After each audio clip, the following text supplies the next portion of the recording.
Merry Christmas. It's Christmas night. You can tell it's Christmas because I'm wearing an ugly sweater. And it has a Chevette on it, so it's actually extra ugly according to my wife. So, as you see, we got some snow. We got single digit temperatures. We have wind. So, I'm not going out to play in the garage. Nope. I'm going to stay in tonight. I'm going to cuddle with this guy right here. This will be a short video. It's just going to be me talking over a bunch of pictures. Going to show where the car has been, where it is, and possibly where it's going. I'm hoping it won't be too awful boring. It will be a two-part video. The first part is going to be the first half of when I had it, basically before I disabled it. Basically from the time before we moved out here to London and the time since we've moved out here. So let me know what you think, and hope you had a Merry Christmas. I grew up in the back seat of one that looked just like this. 77, Firethorn red, same interior, stripped down scooter. It was awesome. I saw this one on Craigslist and I was interested. Offered the guy a 454 and a Turbo 400 and he didn't even return an email. So I talked to the guy down the street who happened to have a bunch of Chevettes, and he was very interested in the 454 and asked what I wanted out of this engine. I told him, I said I'd like a coupe, a little two-door with a stick shift, preferably a 5-speed because that would be the ultimate. And he said he's got a coupe lying around. Let's see what we can do. So in his spare time and spare cash, he assembled this car and got it running and driving. Took the engine and transmission out of his driver and put it in this one. So it looks pretty rough. It's ugly, but whatever. It sat in a junkyard and in a backyard for a long time due to shoddy auto body repair after an accident. You've seen the ugly paint and you'll see more of it. But I think that paint is what kept this thing looking halfway decent, oddly enough. Josh used this as a test rig for test fitting engines and transmissions and whatnot into it and had no desire to ever put this thing on the road. It was that nasty. The seats felt like they had glue on them. They were so sticky. So it's a perfect car to give to me, right? Here it is after he got it running and driving, and he's got it back in the neighborhood. Looks a lot better.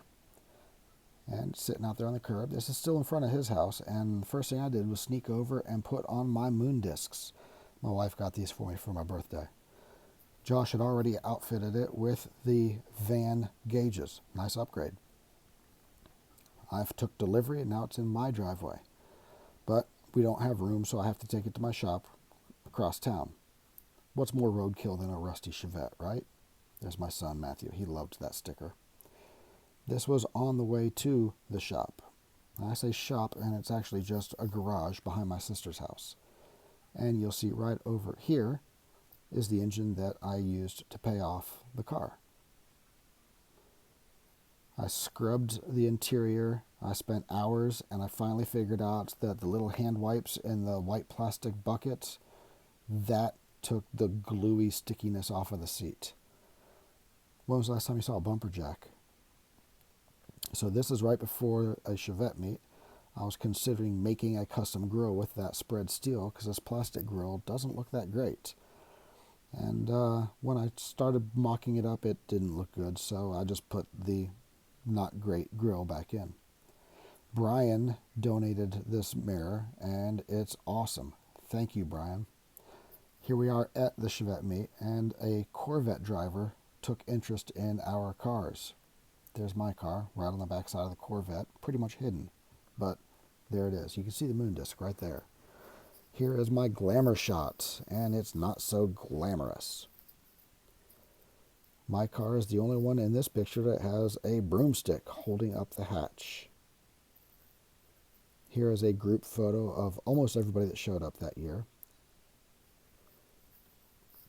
I figured I'd start doing small mods that didn't cost anything, just labor. I scrubbed these taillights until they were clean and perfect, and then I taped up the lenses and shot the outer edges flat black, just like factory had.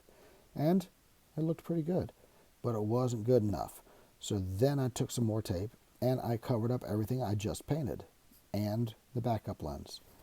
Then I grabbed some of this stuff, which I had lying around, VHT nightshades, which is like a tint for your taillight lenses, and I sprayed them down.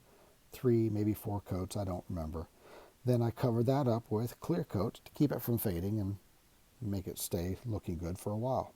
And it looks good, I think. I think it looks real sharp personally.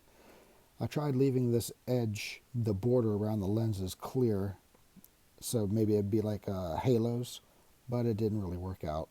Either way, I still love the tinted taillights. Like all Chevettes, seemingly, the cowl leaked water on this, and Josh would cut out the carpet just to keep it from leaking and soaking up more. He was doing the carpeting in another car, another member of the club, and I told him, just throw it in the back of my car. Wife comes home and sees this, and she says, this looks like a divorce hanging over the swing set. And there's Matthew again. We put, 6 bottles of Ritz dye and some vinegar and some soap. And here is the result. I was blown away. Never in a million years did I think this would work.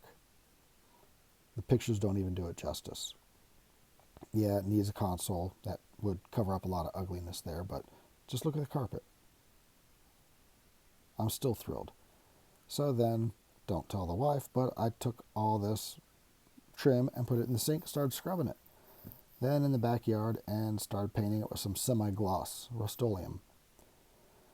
Some of the guys were ragging on me about how nasty the bumper looked, and it didn't bother me at first, but whatever. So I used some Coca-Cola and an SOS pad, and it looked better. It looked better. This was when I decided that it was time to lower it. So look at that, no guard, no nothing. I had a broken coil, and I cut off another coil, and when I put it back together, I thought it looked pretty good. Unfortunately, it still needed to settle some, and it ended up going down too far. I haven't lowered the back yet at this point. Here it is the next day when I came by and pulled it out during the daytime. You see it's already settling a little bit. Yeah, a picture in the shade. That's always good. But nonetheless, I think it looked awesome. So then I come back the next week and I lowered the back end of it. And here we go. I think it looks awesome. You always got to take one from laying down on the ground, right? And one from up in the air, standing on top of something or another. So I fire it up and I take it out, take it to the coin-op car wash where I scrub some of that black mold off of it and do a poorly lit nighttime photo. Looks gorgeous in the dark, doesn't she?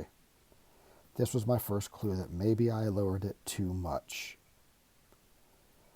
So then I take some petroleum jelly and scrub the hell out of that bumper. I actually took it off to do it.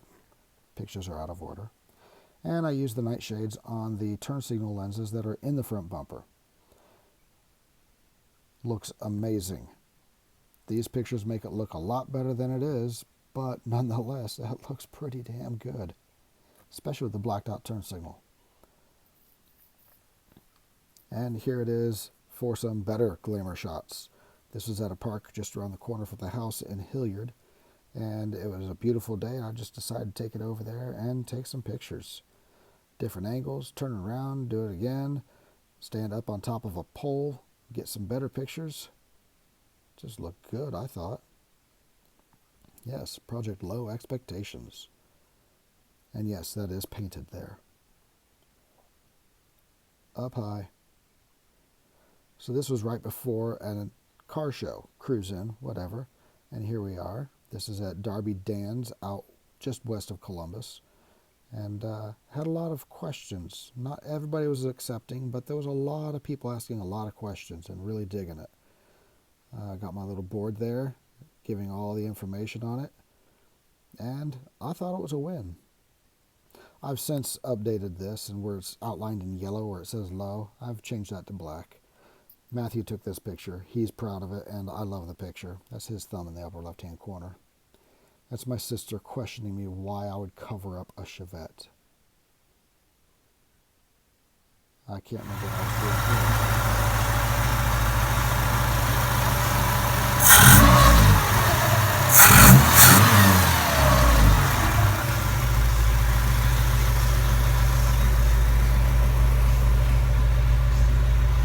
It was driving a little bit lazy because the fuel was full of rust, which you'll see that in the second half. I don't know how it was even running.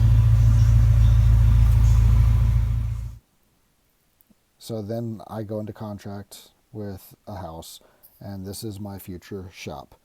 I haul ass there, and remember, this thing had junkyard tires. At least one of them was square. So that was a rough ride. And this is where she's been sitting ever since. Not a whole lot of space, but it's good.